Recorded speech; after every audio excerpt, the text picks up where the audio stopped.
Hallelujah. ദൈവത്തിൻ്റെ മഹത്വം ഉണ്ടാകട്ടെ. എല്ലാ പ്രിയപ്പെട്ടവരെയും ഒരിക്കൽ കൂടെ യേശു കർത്താവിൽ വന്ദനം ചൊല്ലുന്നു. നിങ്ങൾ ദൈവസഭയോട് കാണിക്കുന്ന സ്നേഹത്തിന്, വചന പഠനത്തിന് കാണിക്കുന്ന താല്പര്യത്തെ ഓർത്ത് ദൈവത്തിന് സ്തോത്രം. നമ്മൾ പഠിച്ചുകൊണ്ടിരിക്കുന്ന വിഷയം ഡിസൈപ്പിൾഷിപ്പ്, ശിഷ്യത്വം എന്ന പ്രത്യേക വിഷയമാണല്ലോ. നമ്മളെല്ലാവരും നല്ല ശിഷ്യരായി കാണുവാൻ കർത്താവ് ആഗ്രഹിക്കുന്നു. യേശു കർത്താവിൻ്റെ അന്ത്യവചനങ്ങൾ, നിങ്ങൾ ലോകത്തിലെല്ലായിടത്തും പോയി സുവിശേഷം പ്രസംഗിക്കണം. Good news, spread the good news. And ആരെങ്കിലും വിശ്വസിച്ചാൽ, ദോസ് ഹു ബിലീവ്, അവരെ പിതാവിൻ്റെയും പുത്രൻ്റെയും പരിശുദ്ധാത്മാവിൻ്റെയും നാമത്തിൽ സ്നാനപ്പെടുത്തി ആരുടെ ശിഷ്യരാക്കണം? കർത്താവിൻ്റെ ശിഷ്യരാക്കിക്കൊള്ളണമെന്ന് കർത്താവിൻ്റെ അന്ത്യകൽപ്പനയാണ്. അന്ത്യകൽപ്പനയ്ക്ക് വലിയ പ്രാധാന്യമുണ്ട്. അതുകൊണ്ട് നമ്മളൊക്കെ ആ വിളിയും തിരഞ്ഞെടുപ്പ് ഉറപ്പാക്കിക്കൊണ്ട് ദൈവത്തിൻ്റെ വചനത്തിൽ വിശ്വസിച്ച് കർത്താവിൻ്റെ വാഗ്ദത്തങ്ങൾ ഏറ്റുപറഞ്ഞ് ഈ ലോക ജീവിതയാത്രയിൽ സന്തോഷത്തോടെ, സമാധാനത്തോടെ, അനുഗ്രഹത്തോടെ നമ്മളെ സൂക്ഷിക്കുന്ന ദൈവത്തെ മഹത്വപ്പെടുത്തിയും അവനെ ആരാധിച്ചും ഒരു സിയോൻ യാത്രയിലാണ് നമ്മളെല്ലാം. ബില്ലി ഗ്രഹാം എന്ന ദൈവമനുഷ്യൻ പറഞ്ഞൊരു വേർഡ്, എൻ്റെ സ്ഥിരമായ ഭവനം ഹെവനാണ്. ഈ ലോകത്ത് ഞാനൊരു യാത്രികനാണ്, സഞ്ചാരിയാണ്. പലതും കണ്ട് കേട്ട് വിശ്വസിച്ച് ഇങ്ങനെ പോകുന്ന ഒരു സഞ്ചാരിയാണ് ഞാൻ ഈ ലോകത്ത്. ഞാൻ എൻ്റെ ഭവനത്തിലേക്കുള്ള യാത്രയിലാണ്. ഏറ്റവും അനുഗ്രഹകരമായൊരു വാക്കാണത്. അദ്ദേഹം തൻ്റെ ഭവനത്തിൽ, കർത്താവിൻ്റെ ഭവനത്തിൽ വിശ്രമിക്കുന്നു. കോടിക്കണക്കിന് ആളുകളോട് നിത്യസുവിശേഷത്തെ വളരെ ആർജവത്തോടെ, ബോൾഡായി, പരിശുദ്ധാത്മ നിറവിൽ വിളിച്ചു പറഞ്ഞ് തൻ്റെ ദൗത്യം പൂർത്തീകരിച്ച ഒരു നല്ല ശിഷ്യനായി, കർത്താവ് ഏൽപ്പിച്ചതിനെ ഒട്ടും കുറയാതെ ദൈവം കൊടുത്ത കൃപയ്ക്കൊത്തവണ്ണം അനേകായിരങ്ങളെ ക്രിസ്തുവിലേക്ക് നയിച്ച് നടത്തി തൻ നിത്യതയിൽ വിശ്രമിക്കുന്നു. നമ്മളോടെല്ലാം ഉള്ള ദൈവത്തിൻ്റെ ആഹ്വാനമാണത്.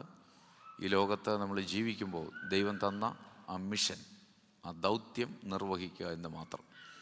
ബാക്കിയെല്ലാം അപ്രസക്തമാണ്, അപ്രധാനമാണ്. പ്രയോറിറ്റി എന്താ നമ്മുടെയൊക്കെ ജീവിതത്തിലെ? കർത്താവിനെ അറിയിക്കുക. അറിഞ്ഞവർ അറിയിക്കുക, അറിഞ്ഞവർ അറിയിക്കണം. അറിയിച്ചില്ലെങ്കിൽ അവർക്ക് കഷ്ടം അല്ലേ? ഒരു വലിയ സത്യത്തെ തിരിച്ചറിഞ്ഞിട്ടത് ഹൃദയത്തിനകത്ത് വെച്ചുകൊണ്ട് അനുഭവിച്ച സന്തോഷത്തെ തിരിച്ചറിഞ്ഞിട്ട് മറ്റുള്ളവർ ആ സന്തോഷത്തിലേക്ക് വരണ്ട എന്ന് നമ്മൾ ഹൃദയത്തിൽ വിചാരിക്കുന്നെങ്കിൽ നമ്മൾ ആരാണ്? നമ്മൾ സെൽഫിഷ് ആളുകളാണ്. നമ്മൾ നമുക്ക് വേണ്ടി മാത്രമേ, നമ്മുടെ സന്തോഷം മതി.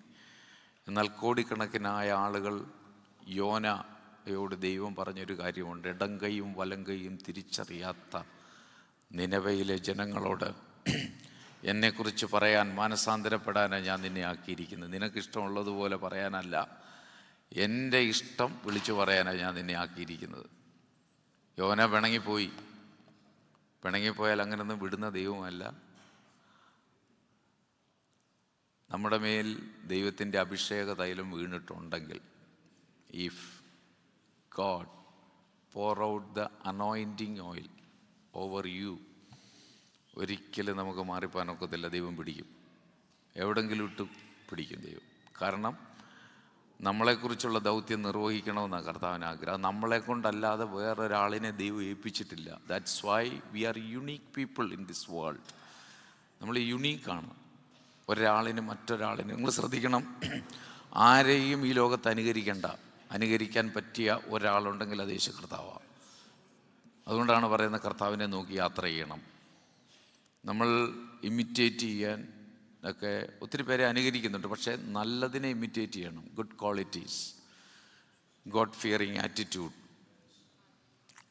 വിശ്വസ്തരായ ദേവദാസന്മാരെ നമ്മൾ അനുകരിക്കാം, നല്ല മാതൃകകളെ അനുകരിക്കാം. അതുകൊണ്ടാണ് കർത്താവിൻ്റെ വചനത്തിൽ അപ്പോസ്തലനായ പൗലോസ് പറയുന്നു, നിങ്ങൾ എൻ്റെ അനുകാരികളായിരിക്കുക. പൗലോസിനത് പറയാനുള്ള പ്രാഗൽഭ്യമുണ്ട്. കാരണം പൗലോസിൽ ഒന്നുമില്ല ദൈവഹിതമല്ലാത്തത്. ദൈവത്തിൻ്റെ സമ്പത്തല്ലാതെ ഒന്നും തൻ്റെ കയ്യിലില്ല. ഒരു സെൽഫിഷ് ആറ്റിറ്റ്യൂഡും തനിക്കില്ല.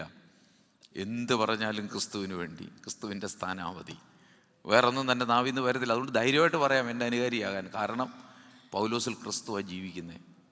പൗലോസിൻ്റെ വാക്കുകളിൽ, കണ്ണുകളിൽ, സംസാരത്തിൽ, ആറ്റിറ്റ്യൂഡിലെല്ലാം പ്രദർശിക്കപ്പെടുന്നത് ക്രൂശിതനായ ക്രിസ്തു, ഉത്ഥിതനായ ക്രിസ്തു, ഉയർത്തെഴുന്നേറ്റപ്പെട്ട ക്രിസ്തു. അവൻ്റെ സ്വഭാവമാണ് റിഫ്ലക്റ്റ് ചെയ്യുന്നത്. നിങ്ങൾ ക്രിസ്തുവിൻ്റെ പത്രങ്ങളാകുന്നു. നമ്മളെ എന്തെങ്കിലും ആർക്കെങ്കിലും വായിക്കാനുണ്ടെങ്കിൽ അത് ക്രിസ്തുവിനെ വായിക്കണം നമ്മളിലൂടെ. മറ്റൊരു അജണ്ടയും നമുക്കില്ല ഈ ലോകത്ത്. ഞാൻ നേരത്തെ പറഞ്ഞതുപോലെ ഒരു ബ്രാക്കറ്റ് പീരീഡിൽ ഒരു span of time, God given time, precious time, anointed time. ആ ടൈം എങ്ങനെ വിനിയോഗിക്കുന്നു എന്നാണ് കർത്താവ് നോക്കിക്കൊണ്ടിരിക്കുന്നത്. How to use. ഹല്ലേലൂയ. നമ്മുടെ ഹൃദയത്തിനകത്ത് ആളി കത്തട്ടെ. ഞാൻ നിങ്ങളോട് പറയുന്നു, നിങ്ങളുടെ ഹൃദയത്തിനകത്ത് സുവിശേഷ ദാഹം ആളി കത്തട്ടെ. അതിനപ്പുറം ഒരു ദൗത്യം ഇവിടെ ഇല്ല കേട്ടോ. അതിനപ്പുറത്ത് എന്ത് ദൗത്യങ്ങൾ ഏറ്റെടുത്ത് നടന്നാലും ആ mission is invalid in front of God. ദൈവം അപ്രൂവ് ചെയ്യാത്ത ഏതെങ്കിലും കാര്യം നടക്കും? ലോകത്തിൽ പലരും പല കാര്യങ്ങളും ചെയ്യുന്നുണ്ട്. പക്ഷേ നമ്മളെക്കുറിച്ചുള്ള ദൈവത്തിൻ്റെ ദൗത്യം അത് സ്പെഷ്യലാണ്, യുണീക്ക് ദൗത്യമാണ് ഓരോരുത്തരെക്കുറിച്ചും. ഇവിടെ ഇരിക്കുന്ന പ്രണവിനെക്കുറിച്ച് ചെയ്യാൻ ദൈവം ആഗ്രഹിക്കുന്ന കാര്യങ്ങൾ, സ്തോത്രം, റിജോയെ കൊണ്ടല്ല ജയിപ്പിക്കുന്നത്, പ്രണവിനെ കൊണ്ടേ ജയിപ്പിക്കാൻ പറ്റും ദൈവത്തിന്. അപ്പം നമ്മളെല്ലാം ഒരാൾ വേറൊരാളെ നോക്കി ജീവിക്കേണ്ട കാര്യമില്ല. വിശ്വാസത്തിൻ്റെ നായകനും പൂർത്തി വരുത്തുന്നവനുമായ യേശു ക്രിസ്തുവിനെ നോക്കി വേണം നമ്മുടെ ജീവിതയാത്ര. മറ്റേതിനെ നോക്കിയാണെങ്കിൽ ലക്ഷ്യം തെറ്റും. മറ്റേത് നോക്കി ജീവിച്ചാലും ഇടയ്ക്ക് വെച്ച് നമ്മൾ പതറും, നമ്മൾ കലങ്ങും, മടുക്കും. യേശുവിനെ നോക്കിയുള്ള യാത്രയാണ് ശിഷ്യത്വത്തിൻ്റെ യാത്ര, ഡിസൈപ്പിൾഷിപ്പ്. നമ്മുടെ ഹൃദയത്തിനകത്തേക്ക് ആഴത്തിൽ കിടക്കട്ടെ, ആഴത്തിൽ ജ്വലിക്കട്ടെ. ഞാനൊരു നല്ല ശിഷ്യനായി എൻ്റെ ജീവിതം നിർവഹിച്ചു പോകും. കർത്താവിൽ അങ്ങനെ ആയിരിക്കാൻ കർത്താവ് കൃപയായിട്ട്. ഡിസൈപ്പിൾഷിപ്പ് പഠിക്കുമ്പോൾ തന്നെ നമ്മൾ ഒത്തിരി കാര്യങ്ങൾ പഠിച്ചുകൊണ്ടിരിക്കുകയാണ്. ആദിമസഭയുടെ ഒരു ചരിത്രം ഇങ്ങോട്ട് പരിശോധിച്ചു കഴിഞ്ഞാൽ ഒത്തിരി വിശുദ്ധന്മാരായ അഭിഷക്തന്മാരെ ദൈവം ഓരോ കാലഘട്ടത്തിലും എഴുന്നേൽപ്പിച്ചു. Great leaders.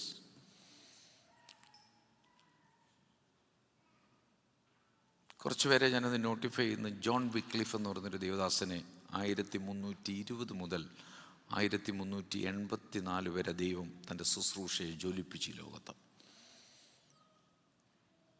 അന്ന് ബൈബിൾ ഇത് വായിക്കാൻ മറ്റുള്ളവർക്ക് അനുവാദമില്ല. പുരോഹിത വൃന്ദത്തിൻ്റെ കയ്യിലും ദേവാലയത്തിലും മാത്രമേ ഇത് വെക്കാൻ പറ്റൂ. ഈ നമ്മുടെ കയ്യിലിരിക്കുന്ന വിശുദ്ധ ഗ്രന്ഥം. നിങ്ങളുടെ കയ്യിലൊക്കെ ബൈബിൾ ഉണ്ടെങ്കിൽ ഒന്ന് എടുത്തൊന്ന് പിടിച്ച്. ഇത് കൊണ്ട നടക്കാൻ, ഇത് വായിക്കാൻ അനുവാദമില്ലാതിരുന്ന സമയത്ത് ഇത് കയ്യിൽ കൊണ്ട് നടക്കാനും ഇഷ്ടമുള്ളപ്പോൾ തുറന്ന് ധ്യാനിക്കാനും അനുവാദം തരുവാൻ അതിൻ്റെ സ്വാതന്ത്ര്യത്തിനു വേണ്ടി പോരാടിയ ഒരു വിശുദ്ധനായിരുന്നു ജോൺ വിക്ലിഫ്. നമുക്ക് നിസ്സാരമായിട്ടാണ് നമ്മളിതൊക്കെ കാണുന്നത് അല്ലേ? നമ്മളിത് തന്നെ കൊണ്ടിരുന്നത് തന്നെ, പോകുന്നത് തന്നെ അല്ലേ? ഇന്നലെ ഞാൻ യൂത്ത് മീറ്റിംഗ് കഴിഞ്ഞ് വെളിയിലോട്ട് ഇറങ്ങിയപ്പോൾ ഡ്രസ്സിട്ട് ബൈബിളിൻ്റെ ഒരു കസേര ഇരിക്കുക. ഞാൻ പറഞ്ഞു, മോനെ ആ ബൈബിളൊന്ന് എടുത്തുകൊണ്ട് പോവാം. അപ്പോൾ എന്നെ ഇത് കൊണ്ടുവരുന്ന ആൾ എന്നോട് പറയാണ്, ആയുധമില്ലാതെ പോകാൻ തുടങ്ങിയാന്ന്. ഞാൻ തന്നെ പ്രീച്ച് ചെയ്യുന്ന ആയുധം കൊണ്ടേ നടക്കാവൂ. സ്തോത്രം. എനിക്കിഷ്ടപ്പെട്ട ആ കമൻറ്റ്. കാരണം ആ ഹൃദയത്തിനകത്ത് ഇതൊരു ആയുധമാണെന്നുള്ള തിരിച്ചറിവിലല്ലേ അങ്ങനെ പറഞ്ഞ്. നമുക്ക് ഈ ലോകത്ത് ഉപയോഗിക്കാൻ പറ്റുന്ന ഗ്രേറ്റ് വെപ്പൺ. ഹല്ലേലൂയ. എന്തിൻ്റെ നേരെയും ഒന്നും ഇതിൻ്റെ മുന്നേ നിന്നിട്ടില്ല ഇന്ന് വരെ നിൽക്കാൻ ഇതിനെതിര് നിന്നവരെയെല്ലാം ഇതിൻ്റെ ശിഷ്യമത്വത്തിലേക്ക് കൊണ്ടുവന്ന ദൈവമാണ്. ഇല്ലങ്കരവിൽ ലോകത്തുനിന്ന് പോയിട്ടുണ്ട്, അവരൊടുങ്ങിയിട്ടുണ്ട്. ഒന്നുകിൽ ദൈവം ഇതിനനുകൂലമായി ആളിനെ മാറ്റിയിരിക്കും, ഇല്ലെങ്കിൽ അവൻ്റെ കാര്യം പോക്കാം. നമ്മൾ മലയാള ഭാഷയിൽ പറഞ്ഞാൽ അങ്ങനെ. പക്ഷേ ഒരു കാര്യം ഞാൻ പറയട്ടെ, ജോൺ വിക്ലിഫ് അതിശക്തനായ ദേവദാസനായിരുന്നു. നമ്മൾ കർത്തൃമേശ ഇവിടെ ആചരിക്കുമല്ലോ. കർത്തൃമേശ തുടങ്ങുമ്പോൾ ഇപ്പോഴും കത്തോലിക്ക സഭയുടെ പ്രബോധനം എന്തെന്ന് ചോദിച്ചാൽ വസ്തുമാറ്റം സംഭവിക്കുന്നു. ഇത് ശരീരമായി തീരുന്നെന്ന് അവർ പറയുന്നത്, അത് ബ്ലഡായി തീരുന്നെന്ന് അവർ പറയുന്നത്. ബ്ലഡ് കുടിക്കുകയാണ്, ശരീരം ഭക്ഷിക്കുകയാണ്. പക്ഷെ നമ്മൾ എന്താണ് പറയുന്നത്? ദൈവത്തിൻ്റെ ഇത് എൻ്റെ ഓർമ്മയ്ക്കായി, ഫോർ മൈ റിമംബറൻസ് കഴിക്കുക, ഓർമ്മയ്ക്കായി ഭക്ഷിക്കുക. ഇറ്റ്സ് എ സിംബോളിക് കാര്യമായിട്ടാണ് നമ്മൾ ഇതിനെ എടുക്കുന്നത്. അങ്ങനെയാണ് വചനം പറയുന്നത്. റിയാലിറ്റി പക്ഷേ ജോൺ വിക്ലിഫ് എന്ന ദേവദാസൻ അതിശക്തമായി അതിനെതിരെ പോരാട്ടി. ഇത് വസ്തുമാറ്റം സംഭവിക്കുന്നില്ല, പക്ഷേ ഇതിന് ജീവൻ വ്യാപരിക്കും വിശ്വാസത്തോടെ. By faith you receive it, then amen, ജീവൻ വ്യാപരിക്കും, സൗഖ്യം വ്യാപരിക്കും. നമ്മുടെ വിശ്വാസം അത്. ലിറ്ററലി അത് ബിൽഡാവും? ആകത്തില്ല. എനിവേ, സ്തോത്രം. അതിനൊരു വലിയ നവീകരണം കൊണ്ടുവന്ന ദൈവം നിങ്ങൾക്ക് അറിഞ്ഞിരിക്കണം. ഇത് ഒത്തിരി ദേവദാസന്മാർ വില കൊടുത്ത് തങ്ങളുടെ ജീവനെ യേശു ക്രിസ്തുവിൽ യാഗമാക്കിയതിൻ്റെ അനന്തര ഫലങ്ങളാണ് നമ്മളൊക്കെ ഇവിടെ ഇരിക്കുന്നത്, ഇത്രയും സ്വാതന്ത്ര്യം അനുഭവിക്കുന്നത്.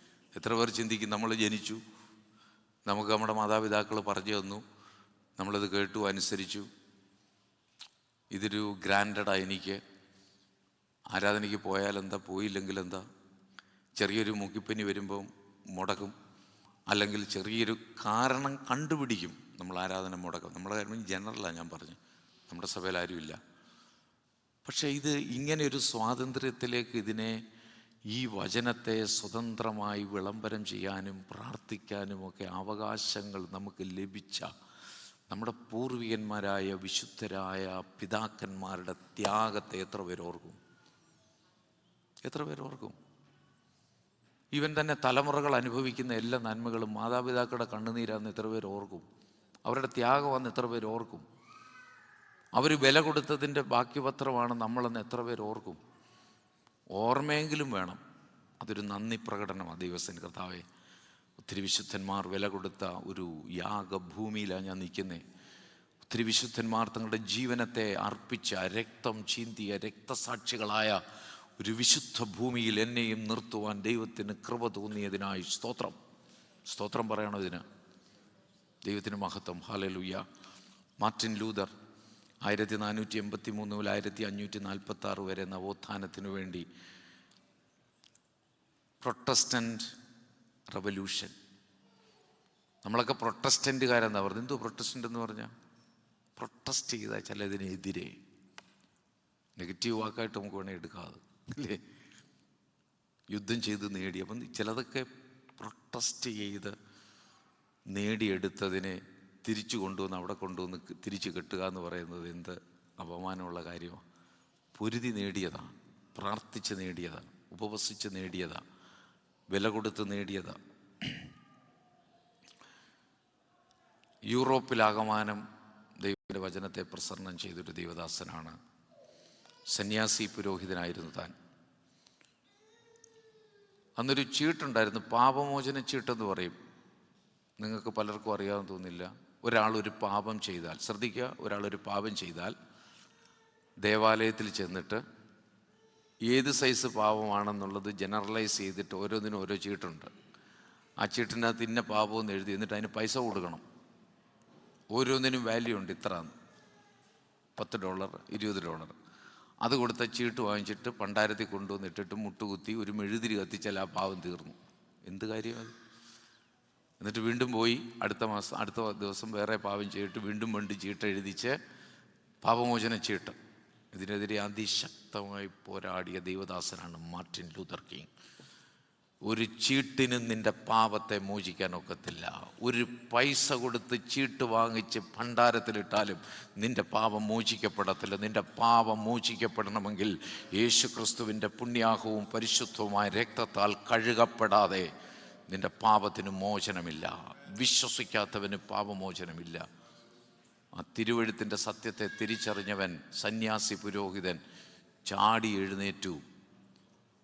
ഒരു നൂറ്റാണ്ട് കർത്താവിന് വേണ്ടി ജ്വലിച്ചു. അനേകായിരങ്ങൾ, കോടിക്കണക്കിന് ആളുകൾ വിശ്വാസമാർഗത്തിലേക്ക് കടന്നു വന്നു. അതൊരു പ്രൊട്ടസ്റ്റായിരുന്നു. നിലവിലുള്ള സമ്പ്രദായങ്ങൾക്കെതിരെയുള്ള യുദ്ധമായിരുന്നു. തൻ്റെ യുദ്ധം ചെയ്ത് നേടിയെടുത്തത്. ഞാനീ പറയുന്നത് എന്തെന്ന് ചോദിച്ചാൽ, ഡിസൈപ്പിൾഷിപ്പ് എന്ന് പറയുമ്പോൾ, ശിഷ്യനെന്ന് പറയുമ്പോൾ നമ്മളൊറ്റ വാക്കിൽ ഒതുങ്ങി ചില ഡെഫിനിഷനിൽ അതിനെ ഒതുക്കാൻ പറ്റുന്ന ഒരു സംഭവമല്ല. പറഞ്ഞാൽ തീരാത്ത ഡെഫിനിഷനുകളുണ്ട് അതിനകത്ത്. യേശുവിനെ പഠിക്കും തോറും ശിഷ്യത്വത്തിൻ്റെ ആഴം ഒരു മനുഷ്യനറിയുക. ശിഷ്യത്വത്തിൻ്റെ പ്രവൃത്തി ലോക ജീവിതത്തിൽ മുഴുവൻ തീരത്തുപോലുമില്ല. ഒരറ്റം പോലും നമ്മൾ കാണാനൊക്കത്തില്ല. ദൈവത്തിന് സ്തോത്രം. ഒരു ചെറിയ അറ്റത്ത് പോലും നമുക്കൊരു പൊടിയായി പോലും നിൽക്കാനുള്ള ഭാഗ്യമേ ദൈവം തന്നിട്ടുള്ളൂ. അത്രമാത്രം വിശാലമായ അർത്ഥതലങ്ങളുള്ള അനുഗ്രഹിക്കപ്പെട്ട ഒരു വേർഡാണ് ശിഷ്യത്വം എന്ന് പറയുന്നത്. ലാഘവത്തോടെ എടുക്കരുത്. ദൈവത്തിന് സ്തോത്രം. John Calvin ദൈവശാസ്ത്രജ്ഞനായിരുന്നു. സ്വിറ്റ്സർലൻഡിൽ നവോത്ഥാനം നടത്തിയ ഫ്രഞ്ച് നവോത്ഥാനത്തിൻ്റെ അനുഗ്രഹീതനായ ദൈവദാസനായിരുന്നു അത്. അദ്ദേഹം പ്രഖ്യാപിച്ചൊരു പ്രഖ്യാപനമുണ്ട്: വിശ്വാസത്തിൻ്റെ ഏക അടിസ്ഥാനം തിരുവചനമല്ലാതെ മറ്റൊന്നുമില്ല.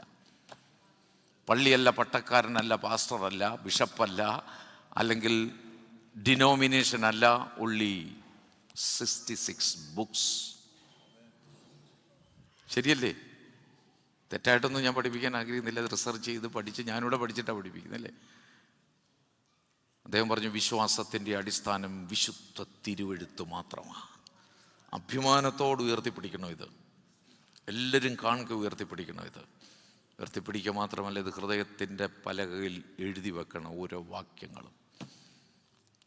ഹല്ലേലൂയ, ദൈവത്തിന് സ്തോത്രം. ജോൺ നോക്സ് സ്കോട്ട്ലൻഡിനെ കീഴടക്കിയ അനുഗ്രഹീതനായ ദേവദാസനായിരുന്നു. സ്തോത്രം. നവോത്ഥാന വീരനായിരുന്നു. ജനത്തിൻ്റെ വചനവിരുദ്ധ ജീവിത രീതിക്കെതിരെ ശക്തമായി ആഞ്ഞടിച്ചവനായിരുന്നു.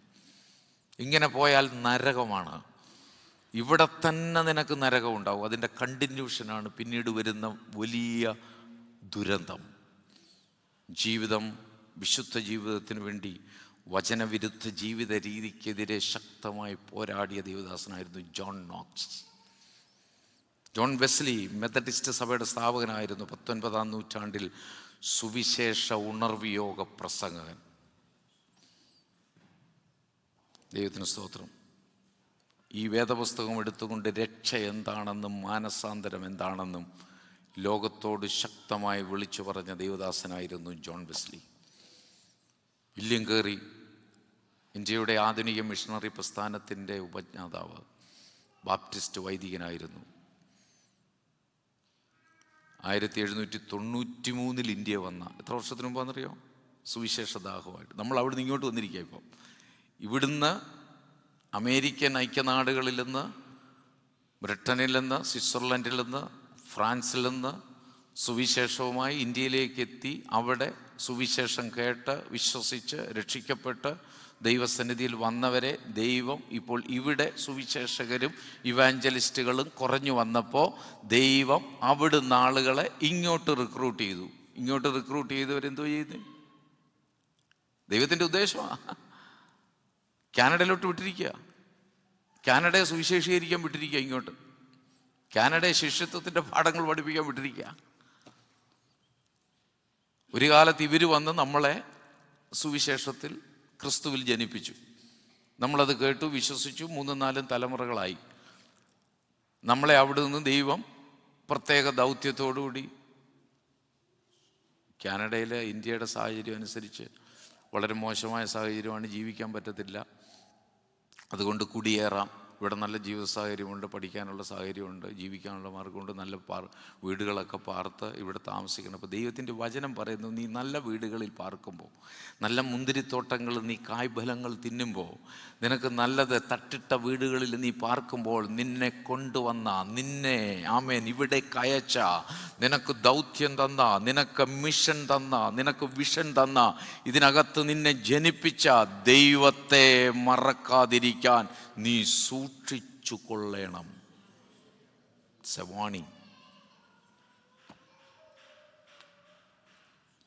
ദൈവത്തെ മറക്കാതിരിക്കാൻ സൂക്ഷിച്ചു കൊള്ളണം. ദൈവത്തിൻ്റെ മഹത്വം ഉണ്ടാകട്ടെ. ഹല്ലേലൂയ. അപ്പോൾ പിന്നീട് ജോർജ് മുള്ളറുമൊക്കെ വന്ന് ദൈവത്തിൻ്റെ വചനത്തിലൂടെ അനേക ആളുകളെ ദൈവസന്നിധിയിൽ അവർ ജനിപ്പിക്കുവാൻ കർത്താവ് ഇടയാക്കി. നമ്മളിനി പഠിക്കുന്നത് കാര്യത്തിലേക്ക് ഞാൻ കടക്കുകയാണ്. ഡിസൈപ്പിൾഷിപ്പ്, 10 കാര്യങ്ങൾ, ക്വാളിറ്റീസ് ഓഫ് എ ഡിസൈപ്പിൾ, ഒരു ശിഷ്യൻ്റെ ക്വാളിറ്റികൾ. ഇന്നലെ നമ്മുടെ യൂത്ത് മീറ്റിങ്ങിൽ ഞാനൊരു സ്റ്റേറ്റ്മെൻറ്റ് പറഞ്ഞു. മഹാനായ ബില്ലി ഗ്രഹാമിൻ്റെ ഒരു സ്റ്റേറ്റ്മെൻറ്റാണ്. അങ്ങനെയാണത്. അവർ കേട്ടിട്ടുള്ളവരിനകത്ത് ഇരിപ്പുണ്ട്. ഞാൻ ഒന്നുകൂടെ പറയുന്നു. നിനക്ക് ഈ ലോകത്തിൻ്റെ സമ്പത്തുകൾ എല്ലാം നഷ്ടപ്പെട്ടാലും നിനക്കൊന്നും ഭവിക്കത്തില്ല. തിരിച്ചു പിടിക്കാം. അത് കഠിനാധ്വാനത്തിലൂടെ, പ്രയത്നത്തിലൂടെ സമ്പത്തുകളെ തിരിച്ചു പിടിക്കാൻ സാധിക്കും. ചിലപ്പം എന്ന് പറഞ്ഞാൽ എന്തെങ്കിലും നഷ്ടപ്പെട്ടെങ്കിൽ നമുക്ക് നമ്മുടെ അറിവില്ലായ്മയിലോ ഒക്കെ തിരിച്ചു പിടിക്കാൻ സാധിക്കും. Secondly, if you lost your health, some റീസണിൽ നഷ്ടപ്പെട്ടാൽ ഒരു പരിധി വരെയൊക്കെ എക്സസൈസ് ചെയ്തും മെഡിക്കേഷനൊക്കെ ചെയ്തും ജീവിതത്തിൻ്റെ ശൈലികളെയൊക്കെ ഒന്ന് മാറ്റിയാൽ ഒരു പരിധി വരെയൊക്കെ മാക്സിമം തിരിച്ചു പിടിക്കാം. But you lost your character, U can't തിരിച്ചത് പിടിക്കാൻ സാധ്യമല്ല. ഞാൻ പറഞ്ഞു, ജോസഫാണ് അതിന് ഉദാഹരണം. ഇമ്പോർട്ടൻ്റായ ഒരു കാര്യമാണ്. ക്വാളിറ്റി പോയാൽ, ക്യാരക്ടർ പോയാൽ it's done. It's very serious ആയ ഒരു കാര്യമാണ്. ദൈവത്തിന് സ്തോത്രം. നമ്മൾ പഠിച്ചതാണ് പാഷൻ ഫോർ ക്രൈസ്റ്റ്. ക്രിസ്തു ശിഷ്യന് ദൈവത്തോട്, ദൈവത്തിൻ്റെ വേലയോട്, ദൈവവചനത്തോട്, ആരാധനയോട്, പ്രാർത്ഥനയോട്, സുവിശേഷത്തോട് അടങ്ങാത്ത അഭിനിവേശമാണ്, അടങ്ങാത്ത ദാഹമാണ്. നമ്മൾ കണ്ടിട്ടുണ്ട്, നല്ല ചൂടൊക്കെ സമയത്ത് വെള്ളം കുടിച്ചാലും കൊണ്ട് മതിയാവത്തില്ലല്ലേ, ഭയങ്കര ദാഹമാണ്. കഴിഞ്ഞ പ്രാവശ്യങ്ങൾ നാട്ടിപ്പോയപ്പോൾ ഭയങ്കര ചൂടാണ്, എന്തുമാത്രം ഭക്ഷണം കഴിക്കാൻ തോന്നുന്നില്ല. ഒരു ഗ്ലാസ് കുടിച്ച് വയറൊക്കെ നിറഞ്ഞു, എന്നാലും വീണ്ടും ദാഹിക്കുക. എന്നാലും നോക്കി, സുവിശേഷത്തിന് വേണ്ടി എത്ര നിറയാനൊക്കത്തില്ല, ഈ വചനം നിറയാനൊക്കത്തില്ല. വീണ്ടും ഹങ്കർ ആൻഡ് തേഴ്സ്റ്റ്. നിങ്ങൾക്ക് നിങ്ങളെ തന്നെ ടെസ്റ്റ് ചെയ്യാം. If you are A true disciple, ഇതൊരു പ്രധാനപ്പെട്ട കാര്യം. Passion for Christ. എവിടെയും യേശുവിനെ കുറിച്ച് പറയും. ഒരവസരം കിട്ടിയാൽ പറഞ്ഞിരിക്കും. 2, കമ്മിറ്റ്മെൻറ്റ് ടു ദ വേർഡ്. എല്ലാത്തിലും ചിലപ്പോൾ നമ്മൾ കറക്റ്റ് ആയിരിക്കത്തില്ല, എല്ലാം നമുക്ക് പാലിക്കാൻ പറ്റത്തില്ല. പക്ഷേ ട്രൈ. എത്ര പ്രാവശ്യം വീണാലും എഴുന്നേക്കണം, എത്ര പ്രാവശ്യം പരാജയപ്പെട്ടാലും again. It's the process, lifelong process. വചനം പഠിച്ചുകൊണ്ടേയിരിക്കണം. 3rd, consistency in prayer. കർത്താവിനോട് സംസാരിച്ചുകൊണ്ടേയിരിക്കണം എപ്പോഴും. ഒരു കാര്യം പറയാം, ലോകത്തിൽ ആരോട് സംസാരിച്ചാലും നമ്മൾ ഡിസ്കറേജ് ആകാൻ സാധ്യത കൂടുതലാണ്. പക്ഷെ കർത്താവിനോട് സംസാരിക്കാൻ തുടങ്ങിയാൽ we are encouraged all the time. ഒരിക്കലും നിരാശപ്പെടേണ്ടി വരത്തില്ല യേശു കർത്താവിനോട് സംസാരിക്കാൻ തുടങ്ങിയാൽ. അത് ഭവനത്തിലായിക്കൊള്ളട്ടെ, യാത്രകളിലായിക്കൊള്ളട്ടെ, സ്വകാര്യ നിമിഷങ്ങളിലായിക്കൊള്ളട്ടെ. Talk to the Lord all the time. സ്തോത്രം, ദൈവത്തിന് മഹത്വം. 4, വില്ലിങ്നെസ് ടു സെർവ്. ഒരു ശിഷ്യന് സേവിക്കാൻ കഴിയാത്തവന്, അതിന് വില്ലിങ് അല്ലാത്തവന് ശിഷ്യനായിരിക്കാൻ ഒരു കാര്യമില്ല. അതൊരു ക്വാളിറ്റിയാണ്. It's quality. Boldness in evangelism. ജീവൻ പോയാലും യേശുവിനെ കുറിച്ച് പറയും. ഞാൻ നിങ്ങളോട് ഒരു ഉദാഹരണം പറഞ്ഞു. ഞങ്ങൾ ദുബൈയിലായിരുന്ന സമയത്ത് ഒരു ബ്രദറിന് അച്ചായനുണ്ടായിരുന്നു. ഞങ്ങളുടെ ബിൽഡിങ്ങിലാണ് താമസിച്ച്. ഭയങ്കര എനർജറ്റിക്കാണ്. വായന കർത്താവും സുവിശേഷവും അല്ലാതെ വേറൊന്നും വരത്തില്ല. അങ്ങനെ ചില ആളുകളെ ഞാൻ കണ്ടിട്ടുണ്ട്, ഭയങ്കര എനർജറ്റിക്കാണ്. ഒരു ദിവസം തൻ്റെ കൂടെ ജോലി ചെയ്യുന്ന ഒരു മുസ്ലിം സഹോദരനോട് താൻ പറഞ്ഞു, കർത്താവാണ് ഏകരക്ഷകൻ, കർത്താവിനൂടെ അല്ലാതെ രക്ഷയില്ല. അപ്പോൾ അയാൾ പറഞ്ഞു, ഞാൻ പോലീസിനെ വിളിക്കും, നീ ഇവിടെ ഇത് ഇസ്ലാം രാഷ്ട്രമാണ്, നീ ഇവിടെ മതപ്രചരണം നടത്തിയാൽ. പുള്ളി പറഞ്ഞെന്നറിയോ, ഞാൻ ഭാഷയങ്ങ് പറയുക കേട്ടോ, തെറ്റിദ്ധരിക്കരുത്, വിളിക്കടാ പോലീസിനെ, നിൻ്റെ പോലീസ് വന്ന് എന്നെ പിടിച്ചകത്തിടും, അത്രയല്ലേ ഉള്ളൂ. നീ കൂടി വന്ന് തൂക്കിക്കൊല്ലാൻ വിളിക്കും, ഇല്ലെങ്കിൽ തല വെട്ടും. I am ready. എന്തായാലും ഒരു ദിവസം മരിക്കും, എന്നാൽ പിന്നെ ഇതിൻ്റെ പേരിൽ മരിച്ചേക്കാം. വിളിച്ചു. ഇപ്പം തന്നെ പുള്ളി തിരിഞ്ഞ് നടന്നങ്ങ് പോയി. Boldness in evangelism.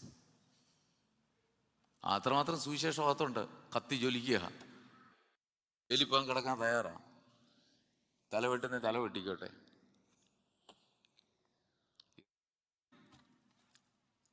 Catholic priest, nuns എത്ര വരെ വെടിവെച്ച് കൊണ്ടുവന്നെന്നറിയാം. യേശുവിനെ തള്ളി പറയാൻ പറഞ്ഞു. അന്നേരം പറഞ്ഞു പറ, ഇല്ലെങ്കിൽ അന്നേരം പറഞ്ഞു. കൂട്ടത്തോടെ പിടിച്ച് നിർത്തിയിട്ട് ടക്ക് ടക്ക് എന്ന് വെടിവെച്ചു. എന്നിട്ട് പറഞ്ഞോ യേശുവിനെ തള്ളി കളയത്തില്ല, നിങ്ങൾ യേശു ക്രിസ്തുവിൻ്റെ കന്യകമാണ്. അവരുടെ വിശ്വാസത്തിനനുസരിച്ച് അവർ പറഞ്ഞു. ദൈവത്തിന് സ്തോത്രം. നമ്മളൊന്ന് പറയാൻ പോലും തയ്യാറാകുന്നില്ലെങ്കിൽ എത്ര കഷ്ടം അല്ലേ? ദൈവത്തിന് സ്തോത്രം. A teachable. കർത്താവ് പഠിപ്പിച്ചതിനെ നമ്മൾ പഠിപ്പിക്കണം. കർത്താവ് നമ്മളെ അറിയിച്ചതിനെ നമ്മൾ അറിയിക്കണം. കർത്താവ് നമ്മളോട് പറഞ്ഞതെല്ലാം നമ്മൾ ഏറ്റു പറയണം. പണ്ടുകൾ കണ്ടിട്ടുണ്ടോ? കേരളത്തിൻ്റെ സുവിശേഷ തെരുവുകളിൽ ഏറ്റുപദേശിമാരുണ്ടായിരുന്നു. നമ്മളായിരിക്കും എന്തിനാ ഇവർ ഇപ്പോഴത്തെ കാലഘട്ടത്തിൽ അങ്ങനെ ഇല്ല. നമ്മൾ തന്നെ പറയും എന്തിൻ്റെ ഇത് ഇങ്ങനെ ഏറ്റു പറയുന്നത്. അന്ന് കേട്ടതൊന്നുകൂടെ ഏറ്റു പറയുക. ഒരാൾ പറയും, അടുത്ത ആൾ അതുപോലെ പറയും, ഒന്നുകൂടെ പറയുക, ഏറ്റു പറയുകയാണത് എന്ന് പറഞ്ഞാൽ ആമേനാണത്. അത് അങ്ങനെ തന്നെ ആണെന്ന് ഒരാളോട് അങ്ങ് ഡിക്ലെയർ ചെയ്യുക. സ്തോത്രം. നാണോ മാനൊന്നും അതിനകത്ത് വിഷയമല്ല, കല്ലേറ് വിഷയമല്ല, പരിഹാസം വിഷയമല്ല. ദൈവത്തിന് സ്തോത്രം. ഞാൻ നിങ്ങളോടൊരു കാര്യം കൂടെ പറയാം. എൻ്റെ ഫാദറിൻ്റെ അനിയൻ 33 വയസ്സിൽ ഗൾഫിൽ നിന്ന് വന്ന് 10-ാം ദിവസം ബൈക്ക് ആക്സിഡൻറ്റിൽ മരിച്ചു. അതിൻ്റെ പുറകിലൊരു കാരണമുണ്ട്. ഞാൻ ചിലരോട് പറഞ്ഞിട്ടുണ്ട് ഇവിടെ സഭയിൽ. ഒരു വാലിഡ് റീസൺ ഉണ്ട് അദ്ദേഹം മരിക്കുന്നതിന്. ചെറുപ്പമായിരുന്നപ്പോൾ തൻ്റെ ചെറുപ്പത്തിൽ മദ്യപിച്ചിട്ട്, പണ്ട് കാലമാണ്, ഒരു ഉപദേശിയും ഒരു 10 പേരും കൂടെ വന്ന് ഞങ്ങളുടെ നാട്ടിൽ കിളിവേലിൽ ഒരു സുവിശേഷ യോഗം നടത്തി. ഒന്നുമില്ല, ഒരു ഡ്രമ്മ്, മൈക്കില്ല, കോളാമ്പി പോലൊരു സാധനം പിടിച്ച് പാട്ടുപാടി ദൈവത്തിന് സ്തോത്രം ചെയ്ത് ആദ്യം 2-3 പാട്ടൊക്കെ പാടി. അപ്പോൾ ഇദ്ദേഹം, എൻ്റെ ഫാദറിൻ്റെ അനിയൻ, നടന്നു വരിക. എലിസബത്തിനറിയാം. എലിസബത്തിൻ്റെ വീടിൻ്റെ അടുത്തുള്ള എൻ്റെ ഉപ്പാപ്പൻ, ആ ആൻറ്റിയെ കല്യാണം കഴിച്ചു. പിന്നെ അവിടെയാണ് ചിറ്റാറില വിട്ടത്. ഇദ്ദേഹം വന്നിട്ട്, പെന്തക്കോസ്തുകാരന്ന് നാട്ടിൽ, ഞങ്ങളുടെ നാട്ടുകളിലൊന്നും ഇല്ല, അവരെ അലർജിയാണ്. അന്ന് കണ്ടു കഴിഞ്ഞാൽ ഉപദ്രവിക്കും, അടിക്കും. എൻ്റെ ഫാദറിൻ്റെ അനിയന് വന്നിട്ട് ആവശ്യമില്ലാത്ത വാക്കുകൾ പറഞ്ഞിട്ട് ഒറ്റ ചവിട്ടാണ് കാല് പൊക്കി ഈ ഉപദേശിയുടെ കയ്യിരിക്കുന്ന മൈക്കിനും ഇതിനോട് ഇങ്ങനെ. ഈ കോളാമ്പി ഒരു പോസ്റ്റ് ഉയരത്തിൽ പോയിട്ട് താഴെ വന്ന് വീണു. ബൈബിൾ ഉൾപ്പെടെ, ബൈബിളും തെറിച്ച് താഴെ പോയി. ഇതെന്നോട് ഈ ചരിത്രം പറയുന്നത്, ആ ദേശത്ത് ഞാൻ സുവിശേഷം പറയാൻ നിന്ന്. അന്ന് അവിടുത്തെ ഒരു പഴയ അപ്പച്ചൻ എന്നെ ഒന്ന് കെട്ടിപ്പിടിച്ചിട്ട് ഈ കഥ പറയുക എന്നോട്. മോനെ, ഇതിൻ്റെ പുറയിലൊരു കഥയുണ്ട്. കുഞ്ഞിവിടെ നിന്നിപ്പോൾ ഈ വചനം പറയുന്നതിൻ്റെ പുറയിലൊരു കഥയുണ്ട്. ഞാൻ ഞെട്ടിധരിച്ചു പോയി. അന്നെല്ലാവരും മറന്നു. അവരിതെല്ലാം പടക്കി കെട്ടി അവർ പോയി. പക്ഷേ വർഷങ്ങൾ കഴിഞ്ഞ് എൻ്റെ ഫാദറിൻ്റെ അനിയൻ ദുബൈയിൽ നിന്ന് ആദ്യം വരികയാണ്. 10-ാം ദിവസം പന്തളത്ത് നിന്ന് ബൈക്കിൽ, എൻഫീൽഡ് ബുള്ളറ്റിൽ താൻ വന്നിട്ട് മദ്യപിച്ചിട്ടുണ്ട്. ഭയങ്കര സ്പീഡിലാണ്. മിത്രപുരം എന്ന സ്ഥലത്ത്, പറന്തൽ മിത്രപുരത്ത് ബമ്പുണ്ട്. ബമ്പ് കണ്ടില്ല. ബമ്പിൽ കയറി ഒരു പോസ്റ്റ് കളരത്തിലോളം ബൈക്ക് പൊങ്ങി. താൻ ഒരു സൈഡിൽ, തോടിൻ്റെ സൈഡിലൊരു പാറയുണ്ടായിരുന്നു. ആ പാറയിൽ തലയടിച്ച്, കൂടെ ഒരാളുണ്ടായിരുന്നു. 2 പേരും മരിച്ചു. നമ്മുടെ നാടിനെ നടുക്കിയ ഒരു സംഭവമായിരുന്നു. പക്ഷേ അന്നാരും അത് നോട്ടീസ് ചെയ്തില്ല. പക്ഷേ ആ സ്ഥലത്ത് സുവിശേഷത്തെ അപമാനിച്ച, ദൈവവചനത്തെ തട്ടിത്തെറിപ്പിച്ച എൻ്റെ ഫാദറിൻ്റെ അനിയൻ ചെയ്ത കൃത്യം ഞാൻ പോലും അറിഞ്ഞില്ല. പക്ഷെ എന്നെ അവിടെ കൊണ്ട് നിർത്തി ഈ സത്യവചനം തുറപ്പിച്ച് ദൈവം മാനസാന്തരപ്പെടാൻ, രക്ഷിക്കപ്പെടാൻ ഈ വചനത്തിലൂടെ എന്നെ കൊണ്ട് പ്രസംഗിപ്പിച്ചപ്പം ദൈവം ചെയ്തൊരു കാര്യമാണ്, അവിടെ നിന്നൊരാളിനെ ഞാൻ എഴുന്നേൽപ്പിക്കും. ഈ വചനം സത്യമാണെന്നും ഈ വചനം ജീവിക്കുന്ന വചനമാണെന്നും തെളിയിക്ക് ഞാനെന്ന് അന്ന് കുറിച്ചിട്ട് കാണും. അറിയാമോ ഇതിൻ്റെ ശക്തി എത്രയാണെന്ന്? ഞാൻ പേടിച്ചു പോയി. കർത്താവേ, വെളിച്ചത്തിന് സ്തോത്രം. കാരണങ്ങളുണ്ടാവും ഓരോന്നിനും. കൃപയാൽ ദൈവം വെളിച്ചത്തിന് സ്തോത്രം ചെയ്തേ. ഈ മഹാസത്യത്തെ അറിയാൻ, രുചിച്ചറിയാൻ. A teachable spirit. 7 ജനറോസിറ്റി, കൊടുക്കാൻ. ഒരു ശിഷ്യനെ സംബന്ധിച്ച് അവൻ പോലും കൊടുക്കപ്പെടേണ്ടതാണ്. എരിഞ്ഞ് തീരേണ്ട മെഴുകുതിരിയാണ് അവൻ, ഒരു ശിഷ്യൻ. അത് കത്തിച്ചാൽ മെഴുകുതിരി കുറഞ്ഞുകൊണ്ടിരിക്കും, പ്രകാശം വർദ്ധിച്ചുകൊണ്ടിരിക്കും. നിങ്ങളെപ്പോഴും മെഴുകുതിരി ശ്രദ്ധിച്ചിട്ടുണ്ടോ?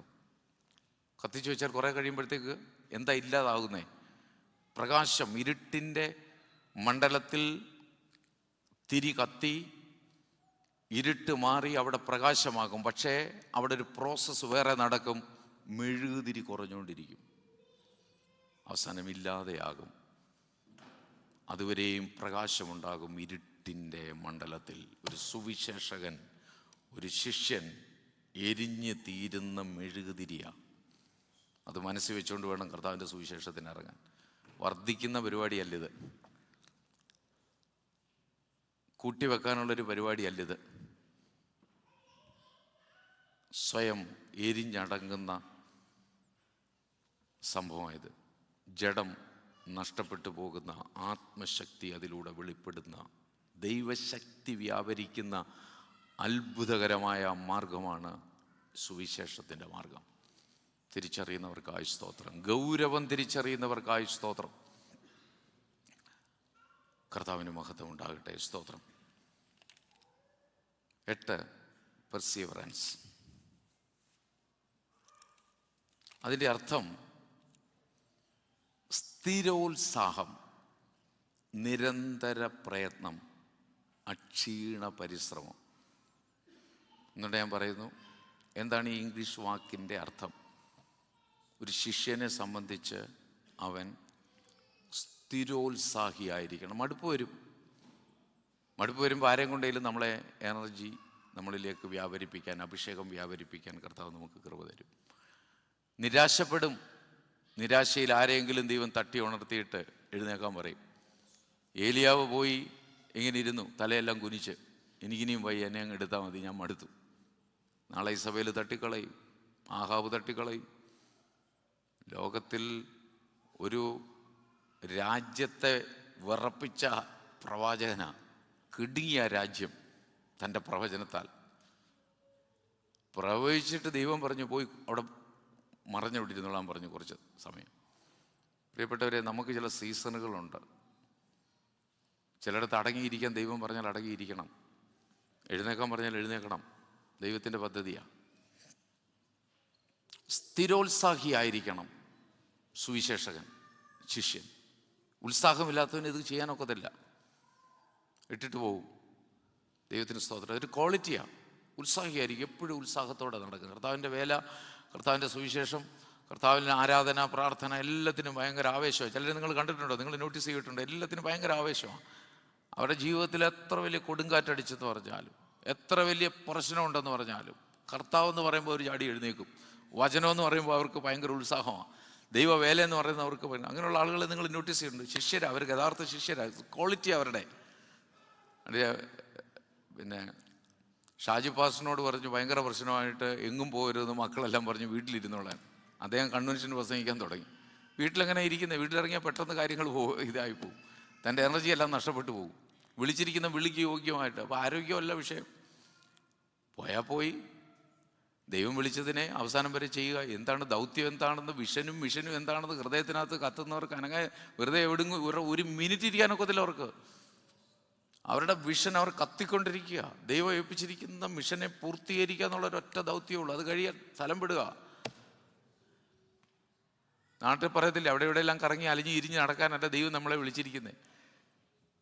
നമ്മൾ വലഞ്ഞു പോകും. വലഞ്ഞുപോയ നീതിമാൻ ലോത്ത് കാഴ്ചയാൽ നടക്കുന്നവരെല്ലാം വലിഞ്ഞു പോകും. വിശ്വാസത്താൽ, ബൈ ഫെയ്ത്ത്. ഹല്ലേലൂയ. നിരന്തരം പ്രയത്നിക്കുന്നവനാണ് ക്രിസ്തു ശിഷ്യൻ.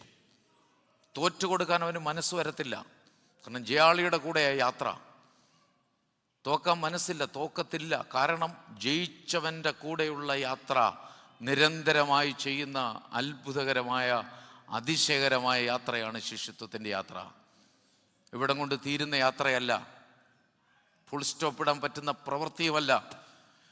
ശ്വാസം മുകളിൽ നിന്ന് താഴോട്ട് പോയി അവസാനം നിൽക്കുന്നിടം വരെയും അവസാന ശ്വാസത്തിലും വിളിച്ചു പറയും, യേശു മാത്രമാണ് രക്ഷകൻ, വേറൊരുത്തനിലും രക്ഷയില്ല, മറ്റൊരുത്തനിലും രക്ഷയില്ല. രക്ഷിക്കപ്പെടുവാൻ ആകാശത്തിൻ്റെ കീഴിൽ ഭൂമിയിൽ നമുക്ക് വേണ്ടി നൽകപ്പെട്ടിരിക്കുന്ന ഏക നാമം യേശു ക്രിസ്തുവിൻ്റെ നാമമല്ലാതെ മറ്റൊരു നാമമില്ലെന്ന് അവസാന ശ്വാസത്തിലും വിളിച്ചു പറയാൻ വെമ്പുന്നവനായിരിക്കും. ആമേൻ, സ്തോത്രം, ക്രിസ്തുവിൻ്റെ ശിഷ്യൻ. ദൈവത്തിന് സ്തോത്രം. ഹല്ലേലൂയ. അക്ഷീണ പരിശ്രമം. ദൈവത്തിന് സ്തോത്രം. The effort required to do something and keep doing it till the end, even if it is hard. എത്ര പ്രതികൂലമാണെങ്കിലും അവസാനം വരെയും എഫേർട്ട് ഇട്ടുകൊണ്ടിരിക്കും. എന്തിനു വേണ്ടി? Something and keep doing. എന്താണ്? ദൈവത്തിൻ്റെ വചനത്തിൻ്റെ സുവിശേഷത്തിൻ്റെ പ്രസരണത്തിന് വേണ്ടി. ദൈവത്തിന് സ്തോത്രം.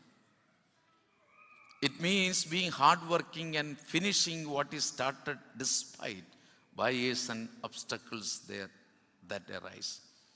എന്ത് ബാരിയേഴ്സ് വന്നാലും, എന്ത് ഒബ്സ്റ്റക്കിൾസ് വന്നാലും, ആമേൻ, ഏൽപ്പിച്ച ദൗത്യത്തെ, സ്തോത്രം, ഫിനിഷ് ചെയ്യാൻ വേണ്ടി അശ്രാന്ത പരിശ്രമത്തിലായിരിക്കും, സ്ഥിര ഉത്സാഹത്തിലായിരിക്കും, നിരന്തര പ്രയത്നത്തിലായിരിക്കും ശിഷ്യൻ.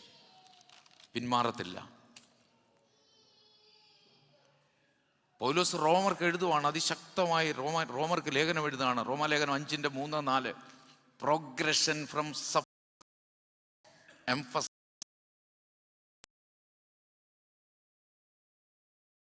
കഷ്ടത സഹിഷ്ണുതയും, സഹിഷ്ണുത സിദ്ധതയും, സിദ്ധത പ്രത്യാശയും ഉളവാക്കുന്നു എന്നറിഞ്ഞ് നാം കഷ്ടങ്ങളിൽ പ്രശംസിക്കുന്നു. കരമുയർത്തി ദൈവത്തിനൊന്ന് സ്തോത്രം ചെയ്തേ. കഷ്ടത, സഹിഷ്ണുത, സഫറിങ് പ്രൊഡ്യൂസസ് പെർസിയവറൻസ്. സഹിഷ്ണുത സിദ്ധതയെ, പെർസിയവറൻസ് പ്രൊഡ്യൂസസ് ക്യാരക്ടർ. സിദ്ധത പ്രത്യാശ ഉളവാക്കുന്നു, ക്യാരക്ടർ ടു ഹോപ്പ്. ദൈവത്തിന് സ്തോത്രം. ഇത് ഹൃദയത്തിനകത്ത് കഴിഞ്ഞാൽ കഷ്ടങ്ങളിൽ പ്രശംസിക്കും. പൗലോസ് പറഞ്ഞു, ഞങ്ങൾക്ക് കഷ്ടവും നഷ്ടവും പ്രശ്നമില്ല, അവൻ്റെ സ്നേഹത്തിൽ നിന്ന് ഞങ്ങളെ പിന്മാറ്റാൻ ഒരു ശക്തിക്കും കഴിയത്തില്ല. കഷ്ടതയ്ക്ക് കഴിയത്തില്ല, ദാരിദ്ര്യത്തിന് കഴിയത്തില്ല, ആപത്തിന് കഴിയത്തില്ല, വാളിന് കഴിയത്തില്ല, ഉയരത്തിന് കഴിയത്തില്ല, ആഴത്തിന് കഴിയത്തില്ല, ഉപദ്രവത്തിന് കഴിയത്തില്ല, പട്ടിണിക്ക് കഴിയത്തില്ല. ഒന്നിൽ നിന്നും, അവസാനം പറയാണ്, ഏതൊരു കാര്യത്തിൽ നിന്നും യേശുവിൻ്റെ പരിശുദ്ധമായ ശുദ്ധതയുള്ള കരുതുന്ന ആ നല്ല സ്നേഹത്തിൽ നിന്ന് എന്നെ വേർപിരിപ്പാൻ ആർക്കും കഴിയത്തില്ല. മരണമോ ജീവനോ തലകുനിച്ചു കൊടുത്തു. വാള് വെട്ടി കയറി ഇറങ്ങിക്കഴിഞ്ഞപ്പോഴും യേശുവിൻ്റെ സ്നേഹത്തിൽ നിന്ന് പൗലോസിനെ മാറ്റാൻ കഴിഞ്ഞില്ല. നാളെ തലയറക്കുകയാണ്, നാളെ വെട്ടിക്കൊല്ലം കൊണ്ടുപോവാണ്. അതിൻ്റെ 2 ദിവസം 3 ദിവസം മുമ്പിരുന്ന് എഴുതുകയാണ്, തിമോത്തിയോസേ മകനെ, നീ എന്നെ കാണാൻ വരുമ്പോൾ, ചിലപ്പോൾ അതിനു മുമ്പ് വന്നെന്നിരിക്കും, ശീതകാലമാണ്, ഒരു പുതപ്പ് കരുതിക്കൊള്ളണം, എൻ്റെ ചർമ്മലിഖിതങ്ങളിലൂടെ കരുതിക്കൊള്ളണം. ഇപ്പോഴും ഞാൻ എഴുത്തിലാണ്, സഭകളെ പ്രബോധിപ്പിച്ചുകൊണ്ട്. സഭകൾ വിപരീത ഉപദേശങ്ങളിൽ പോകരുത്, വിശുദ്ധി നഷ്ടപ്പെടരുത്. നിത്യതയിലേക്കുള്ള യാത്രയിൽ അവരെ ആഹ്വാനം ചെയ്ത് യേശുക്രിസ്തുവിൻ്റെ സ്നേഹത്തെക്കുറിച്ച് ഞാൻ പറയുകയാണ്, നിന്നോട് ആജ്ഞാപിക്കുന്നു, നിന്നോട് എഴുതുക. നാളെ മറ്റന്നാളിലും കഴുത്ത്, നമ്മളാണെങ്കിൽ കരഞ്ഞ് പേടിച്ച് വിറച്ചല്ലേ. അത്രമാത്രം ക്രിസ്തു തന്നിൽ ജീവിച്ചിരുന്നു എന്നതിൻ്റെ അർത്ഥം. ക്രൂശിലെ സ്നേഹം തന്നിൽ വ്യാപരിച്ചിരുന്നു എന്നതിൻ്റെ അർത്ഥം. പൗലോസ് മരിച്ചു, എന്തേ മരിച്ചു? ജീവിക്കുന്നത് ക്രിസ്തു. പൗലോസ് എന്ന മനുഷ്യൻ ഇനി ഇല്ല അവിടെ. പൗലോസിൽ ജീവിക്കുന്നത് ക്രിസ്തു അത്രേ. അതുകൊണ്ടാണ് തീരുമാനമെടുക്കാൻ പറയുന്നത്. ക്രിസ്തു നമ്മളിൽ ഉരുവാകാത്തിടത്തോളം കാലം. അതിനുവേണ്ടിയാ പൗലോസ് പറയുന്നത്, ഞാൻ പ്രസവ വേദനപ്പെടുകയാണ് ക്രിസ്തു നിങ്ങളിൽ ഉരുവാകുവാൻ, യഥാർത്ഥത്തിൽ ഒന്ന് ജീവിക്കാൻ ഞാൻ നിങ്ങളെക്കുറിച്ച് എരിയുന്നു, ഞാൻ നിങ്ങളെക്കുറിച്ച് പ്രാർത്ഥിക്കുന്നു കണ്ണുനീരോടെ. നിങ്ങൾ ഭൗതികത നേടാനല്ല, ക്രിസ്തു പരിജ്ഞാനം, വിവേകം, ജ്ഞാനം, ആമേൻ, വെളിപ്പാട് പ്രാപിക്കാനാണ്. ക്രിസ്തു വെളിപ്പാട്, ക്രിസ്തു പരിജ്ഞാനം, ക്രിസ്തുവിൻ്റെ ജ്ഞാനം, ക്രിസ്തുവിൻ്റെ വിവേകം പ്രാപിക്കാൻ ഞാൻ നിങ്ങൾക്ക് എഴുതുകയാണ്. കുഞ്ഞുങ്ങളെ, നിങ്ങൾ തെറ്റിപ്പോകരുത്. നിങ്ങളുടെ ദൈവ സ്നേഹമോർത്തുകൊണ്ട് ഞാൻ നിങ്ങൾക്ക് വേണ്ടി പ്രാർത്ഥിക്കുന്നു. എത്ര ഉജ്ജ്വലമായ, അത്യുജ്വലമായ ലേഖനമാണ്. ദൈവത്തിന് സ്തോത്രം. നമ്മൾ അഭിമാനത്തോടെ വിളിച്ചു പറയണം, ഞാൻ കർത്താവിൻ്റെ ശിഷ്യനാണ്. ക്രൂശിൽ മരിച്ച യേശുവിൻ്റെ ജയാളിയായി മരിച്ചടക്കപ്പെട്ട് ഉയർത്തെഴുന്നേറ്റവൻ്റെ ശിഷ്യനാ ഞാൻ. I M A bold disciple. Hallelujah. I M A visionary. I have A mission. ഇത് പറയാത്തിടത്തോളം കാലം ശിഷ്യനായിരിക്കാൻ, ആ ക്വാളിറ്റി നമ്മളിലേക്ക് പകരാൻ കർത്താവ് നമുക്ക് കൃപ തരട്ടെ എന്ന് പ്രാർത്ഥിക്കുന്നു. കർത്താവ് നമ്മെ സഹായിക്കുമാറാകട്ടെ. പ്രിയപ്പെട്ടവരെ, ശിഷ്യത്വത്തിൻ്റെ പാഠങ്ങൾ പഠിച്ച് യേശു നമ്മുടെ ഹൃദയത്തിനകത്ത് ഒത്തിരി വാഴട്ടെ. യോഹന്നാൻ പറയാണ്, ഞാൻ കുറയണം, അവൻ എന്നിൽ വളരണം. യേശു വളരും തോറും യേശുക്രിസ്തുവിൻ്റെ നല്ല ശിഷ്യൻ്റെ ക്വാളിറ്റി നമ്മളിൽ നിന്ന് വെളിപ്പെടും. ആരുടെ കൂടെയാണ് നമ്മൾ സഹവാസം, ആളിലുള്ള ഇൻഫ്ലുവൻസാണ് നമ്മളെ ബാധിക്കുന്നത്. യേശുവും യേശുവിൻ്റെ ശിഷ്യത്വവും യേശുവിൻ്റെ വചനവും കർത്താവിനെ ആരാധിക്കുന്നതും പ്രാർത്ഥിക്കുന്നതും ഒക്കെയാണ് നമ്മുടെ ജീവിതത്തിൻ്റെ പ്രയോറിറ്റി എങ്കിൽ, നമ്മൾ സ്ഥിരോത്സാഹിയായി അശ്രാന്ത പരിശ്രമം ചെയ്ത്, കഠിന പ്രയത്നം ചെയ്ത് യേശുവിന് വേണ്ടി ഒരാത്മാവിനെയെങ്കിലും നേടാൻ ഉള്ള സുവിശേഷ ദൗത്യം ഏറ്റെടുക്കുന്ന നല്ല ശിഷ്യനായിരിക്കാൻ കർത്താവ് നമുക്ക് കൃപ തരട്ടെ എന്ന് പ്രതിജ്ഞ എടുക്കാം, സമർപ്പിക്കാം നമുക്ക് ദൈവസന്നിധിയിൽ. കർത്താവ് നമ്മെ അനുഗ്രഹിച്ച് കാക്കുമാറാകട്ടെ. God bless you.